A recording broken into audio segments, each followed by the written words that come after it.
Hi friends, మనం 365 repeat the year Korean drama next ఎపిసోడ్ని చూడబోతున్నాం. ఇంకా ఎవరైనా నా ఛానల్ని సబ్స్క్రైబ్ చేయకపోతే వెంటనే సబ్స్క్రైబ్ చేసి లైక్ అండ్ మీ ఫ్రెండ్స్కి షేర్ చేయండి.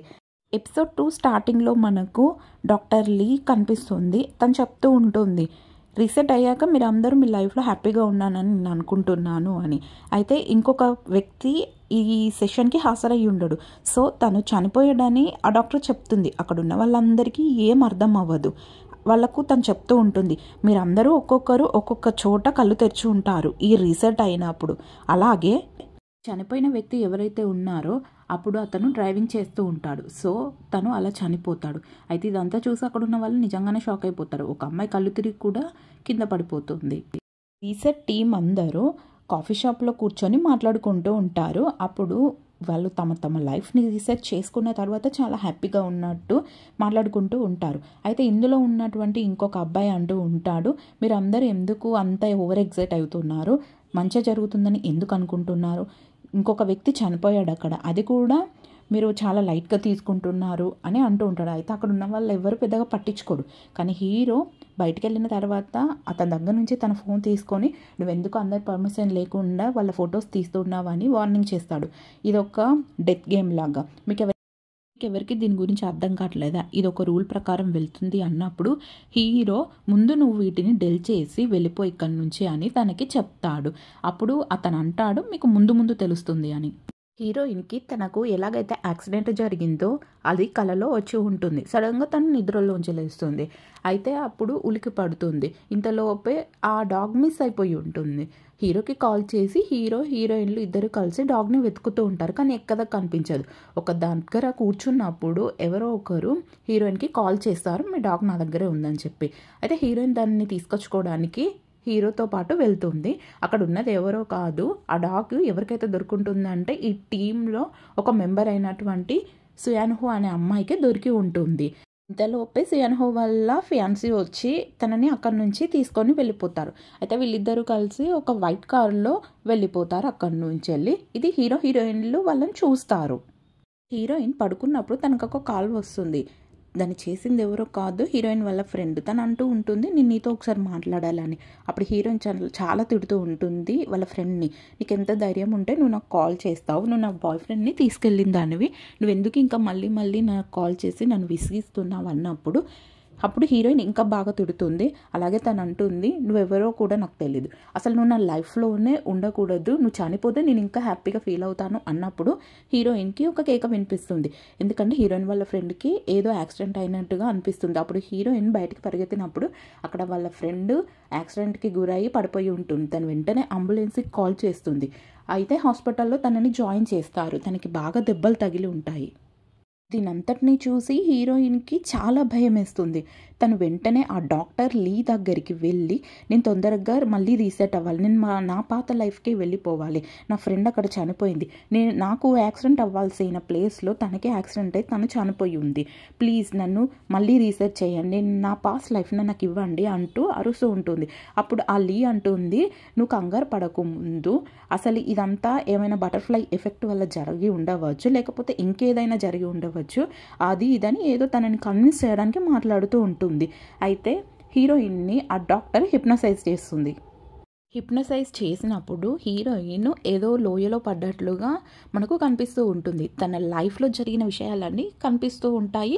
డాక్టర్ చెప్తుంది, నువ్వు నీ యాక్సిడెంట్ అయిన దగ్గరికి వెళ్ళు అని. అప్పుడు అలాగే వెళ్ళి తను చూస్తూ ఉంటుంది ఏం జరిగిందా అని. అప్పుడు తనకు కనపడుతుంది తనకి ఎవరు యాక్సిడెంట్ చేశారు అని. తన కార్ నెంబర్ని హీరోయిన్ చూస్తుంది. మళ్ళీ వెంటనే దాని నుండి బయటికి వచ్చేస్తుంది.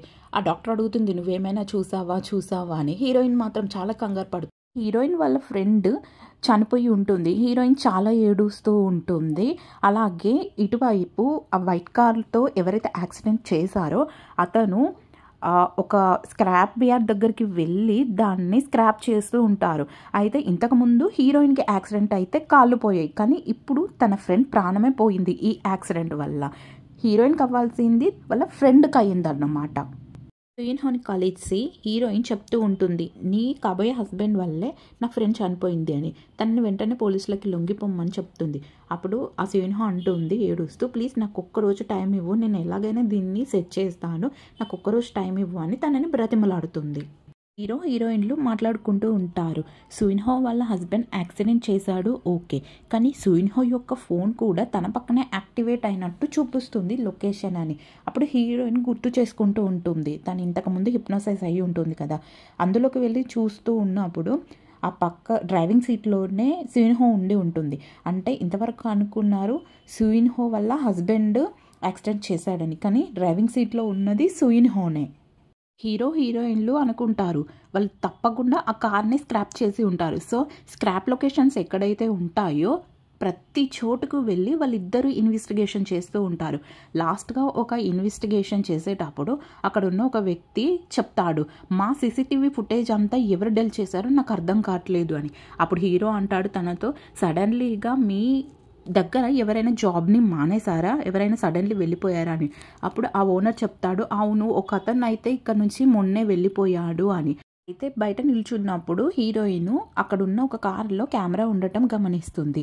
అయితే ఆ ఓనర్ని అడుగుతుంది, ఇది ఎప్పుడు ఇదే ప్లేస్లో ఉంటుందా అని. అప్పుడు అతను కూడా అవును అని చెప్తాడు. అందులో ఆ కెమెరాను తీసి చూసినప్పుడు ఆ ఫుటేజ్లో ఆ సుయిన్హో వాళ్ళ ఫియాన్సీ ఎవరైతే ఉంటారో వచ్చి ఆ కార్ని స్క్రాప్ చేయడం కనిపిస్తుంది. ఇంకొక వ్యక్తి ఎవరైతే ఉంటారో జాబ్ మానేశాడని చెప్పాడు కదా, అందులో పనిచేసేవాడు వాడు, అయితే అతనితో కలిసి దాన్ని స్క్రాప్ చేసి ఉంటారు. అది చాలా క్లియర్గా కనిపిస్తుంది అందులో. ఇటువైపు వీళ్ళ ఫ్రెండ్ హీరో యొక్క షెడ్యూల్ డైరీని తీసుకొని చూస్తూ, అసలు నువ్వెందుకు ఈ కేసు మీద తిరుగుతున్నావు అని అక్కడ ఉన్న వాళ్ళందరూ హీరోని తిడుతూ ఉంటారు. నెక్స్ట్ సీన్లో హీరో ఆ సుయిన్హో వాళ్ళ ఫియాన్సీ దగ్గరికి వెళ్ళి తనకి వార్నింగ్ ఇస్తూ తన దగ్గర ఉన్న ప్రూఫ్స్ అన్ని చూపిస్తూ తనని భయపెడుతూ ఉంటాడు. నువ్వే యాక్సిడెంట్ చేసావని నాకు తెలుసు, నువ్వు మర్యాదగా లొంగిపోతే మంచిదని అది ఇదని తనకి వార్నింగ్ ఇస్తూ ఉంటాడు. దానికి ఆ డాక్టర్ కూడా ఆ ఫియాన్సీ కూడా చాలా భయపడిపోతూ చూస్తూ ఉంటాడు. హీరోయిన్ డాక్టర్ లీ దగ్గరికి వెళ్ళి తనని అడుగుతూ ఉంటుంది, సుయిన్హో కనిపించడం లేదు, తను మీ దగ్గరికి ఏమైనా వచ్చిందా అని. అప్పుడు ఆ డాక్టర్ లేదు నా దగ్గరికి రాలేదు అంటుంది. అయితే హీరోయిన్ తనని అడుగుతుంది, అసలు ఇదంతా ఎవరు చేస్తున్నారు, పోనీ మీరే ఏమైనా మా మీద ఏమైనా ప్రయోగం చేస్తున్నారా అది ఇదని తనని అడుగుతుంది. అప్పుడు ఆ డాక్టర్ ఉంటుంది, దానివల్ల నాకేం లాభం, నేను ఇదంతా ఎందుకు చేస్తాను అది ఇది అని చెప్తుంది. అప్పుడు హీరోయిన్ కూడా ఏం మాట్లాడకుండా అక్కడి నుంచి వెళ్ళిపోతుంది. కానీ ఇటు సైడ్ చూసినట్లయితే నిజంగానే ఆ సుయిన్హో ఈ డాక్టర్ దగ్గర ఉండి ఉంటుంది వేరే రూమ్లో. తను చెప్తూ ఉంటుంది, నేను నా లైఫ్ని రీసెర్చ్ చేసుకోవడానికి కారణమే కేవలం ఆ యాక్సిడెంట్ నా లైఫ్లో జరిగింది, నేను దాన్ని రీసెర్చ్ చేసి మార్చాలనుకున్నాను, కానీ ఏదైతే జరగకూడదు అనుకున్నానో మళ్ళీ అదే నా లైఫ్లో జరిగి ఉంటుంది అని ఆ డాక్టర్కి చెప్తూ ఉంటుంది. ఇంకోవైపు హీరోయిన్ తన ఫ్రెండ్ ఫ్యూనరల్ దగ్గరికి వెళ్ళి చాలా ఏడుస్తూ ఉంటుంది. అయితే తను బయటకు వస్తున్నప్పుడు ఈ రీసెట్లో టీం మెంబర్ అయిన ఇంకొక వ్యక్తి ఎదురుపడి నీకు ఈ విషయం తెలుసా అని తనని ఒక దగ్గరికి తీసుకుపోతాడు. అయితే ఈ రీసెట్లో భాగంగానే ఇంకొక వ్యక్తి కూడా చనిపోయి ఉంటాడు. అయితే దాన్ని చూసి హీరోయిన్ నిజంగా చాలా షాక్ అయిపోయి ఉంటుంది. అక్కడికి మిగతా రీసెట్ టీం మెంబర్స్ కూడా వచ్చి ఉంటారు. వీళ్ళందరూ డిస్కషన్ చేస్తూ ఉంటారు. అక్కడికి హీరో కూడా వస్తాడు. ఆ హీరో అంటాడు తను హార్ట్ అటాక్తో చనిపోయాడని. అప్పుడు ఈ అబ్బాయి ఉంటాడు కదా, ఈ అబ్బాయి చెప్తూ ఉంటాడు, నేను నీకు మొన్నే చెప్పాను కదా ఎవరో ఒకరు చనిపోతారు అది ఇది అని. అయితే ఈ టీం మెంబర్స్ కూడా అసలు ఏం అర్థం కానట్టుగా చూస్తూ ఉంటారు. అయితే ఈ అబ్బాయి అప్పుడు చెప్తూ ఉంటాడు, ఇదంతా ఒక ఆర్డర్లో జరుగుతుంది, ఒక రూల్ అనేది దీనికి ఉంటుంది, ఒకసారి మీరు ఆలోచించండి. ముందుగా ఎవరైతే ప్రతి ఒక్కరు సెషన్కి హాజరవుతూ ఉంటారు కదా, ఫస్ట్ సెషన్ సెకండ్ సెషన్ అని. అయితే ఇలా సెషన్స్కి హాజరైనప్పుడు ఎవరైతే ముందుగా నిలబడుతున్నారో వాళ్ళే చనిపోతున్నారు, ఒకసారి ఆర్డర్ చూడండి అని చెప్తాడు అక్కడ ఉన్న అబ్బాయి. అది నిజంగానే నిజమవుతుంది. అయితే అప్పుడు హీరోయిన్ నిలబడి అవునా ఓకే నెక్స్ట్ సెషన్కి వచ్చినప్పుడు నేనే అక్కడి నుంచి వెళ్ళిపోతాను ముందుగా, సో మీరెవరు భయపడొద్దని చెప్పి అక్కడ నుంచి వెళ్ళిపోతుంది. సుయిన్హో హీరోయిన్ని కలిసి తనకు చెప్తూ ఉంటుంది, నీకు యాక్సిడెంట్ జరిగినప్పుడు నేను డ్రైవింగ్ సీట్లో ఉన్నాను, సో అప్పుడు నేనే యాక్సిడెంట్ చేశాను, దాన్ని మార్చుకోవడానికే నేను నా లైఫ్ని రీసెర్చ్ చేసుకున్నాను, కానీ నేను ఇప్పుడు యాక్సిడెంట్ చేసినప్పుడు నేను మాత్రం డ్రైవింగ్ సీట్లో లేను అని తనకి చెప్తుంది. నువ్వు డ్రైవింగ్ సీట్లో ఉన్నావా, తను ఉన్నాడా అనేది కాదు, ఒక ప్రాణం పోయింది అని సుయిన్హాతో హీరోయిన్ చెప్తుంది. వాళ్ళిద్దరిని వెంటనే పోలీసులకు లొంగిపోమని తను చెప్తూ ఉంటుంది. కానీ అప్పుడు సుయిన్హా అంటుంది, నేను అసలు డ్రైవింగ్ చేయలేదు, సో నేను ఎందుకు లొంగిపోవాలి, నాకు ఇందులో తప్పేం లేదు, నేను నా లైఫ్ని రీసెర్చ్ చేసుకున్నాను దీనికోసం, అది ఇదని చెప్తూ ఉంటుంది. కానీ హీరోయిన్ మాత్రం తన మాట ఏది పట్టించుకోదు. సుయిన్హా హీరోయిన్తో చెప్తూ ఉంటుంది, నువ్వు ఆ డాక్టర్ లీని పెద్దగా నమ్మకు, తను ఏం చేస్తుందో నాకు కూడా అర్థం కావట్లేదు అని. అలాగే ఇంకోవైపు హీరోయిన్ ఈ టీం మెంబర్స్ అందరికీ ఒక మెసేజ్ చేసి ఉంటుంది, రేపు పొద్దున మనం అందరం ఒక కాఫీ షాప్లో కలుస్తున్నాం అని చెప్పి. అలాగే ఆ కాఫీ షాప్కి అందరూ వచ్చి ఉంటారు. హీరో కూడా ఒక ఫోటో తీసుకువచ్చి తనని అడుగుతూ ఉంటారు, నువ్వేం చేసావు, సుయిన్హా చనిపోయింది, నువ్వే అక్కడ ఉన్నావు, ఈ సీసీటీవీ ఫుటేజ్లో మొత్తం రికార్డ్ అయిపోయిందని హీరోయిన్కి తను చెప్తూ ఉంటాడు. నేను ఇంట్రాగేషన్కి తీసుకువెళ్ళడానికి నేను వచ్చానని. అయితే సుయిన్హా చనిపోయిందని తెలిసి అక్కడ ఉన్న వాళ్ళందరూ నిజంగా షాక్ అయిపోతారు, తను ఎలా చనిపోయిందో తెలియక. హీరోయిన్ కూడా నిజంగానే షాక్ అయిపోయి చూస్తూ ఉంటుంది. ఇక్కడితో ఈ ఎపిసోడ్ కంప్లీట్ అయిపోతుంది. థర్డ్ ఎపిసోడ్ నేను త్వరగా పెడతాను. Please subscribe.